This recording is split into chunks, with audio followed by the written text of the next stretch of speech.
American activists are asking U.S. lawmakers to help end religious persecution in Myanmar, also known as Burma.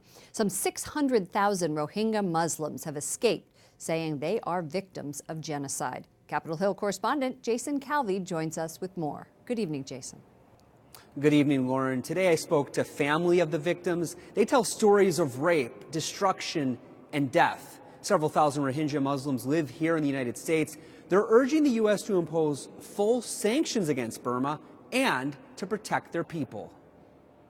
They don't have nothing left. They just burn their house, their own. Mohammadine is a Rohingya Muslim who escaped Burma in 1979. Now he's joining other activists to demand action. The UN High Commissioner for Human Rights says the minority group is the victim of textbook ethnic cleansing by the Burmese military. That includes murder, widespread rape, and the destruction of houses, schools, and mosques. Last week, Secretary of State Rex Tillerson again listed Burma as a country of particular concern for severe religious freedom violations. Burma's been on that list since 1999.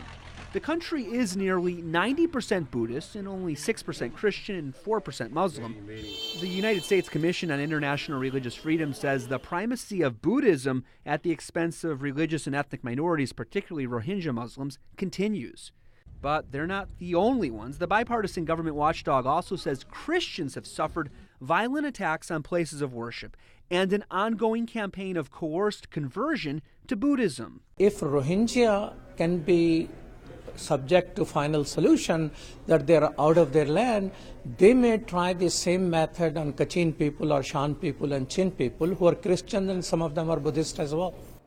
That imam tells me Burmese leader and Nobel Peace Prize winner Aung San Suu Kyi needs to force the ouster of the general leading this persecution, or she herself needs to resign her post. The activists I spoke with today petitioned Congress to make sure Rohingya refugees aren't forced back to Burma without security and citizenship. The country considers Rohingya illegal immigrants. Lauren? Well, Pope Francis visited Burma in November. It's obviously an issue that is close to his heart. But when he was there, he didn't mention the Rohingyas by name. Did the activists talk about this? They didn't talk about it in their public comments, but I did ask one of them today what he thought, and he said it was an inconsistency that the Holy Father didn't use that term Rohingya in Burma.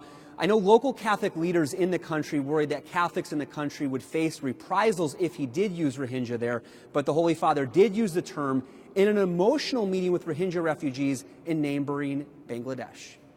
Capitol Hill correspondent Jason Calvi. Thank you, Jason.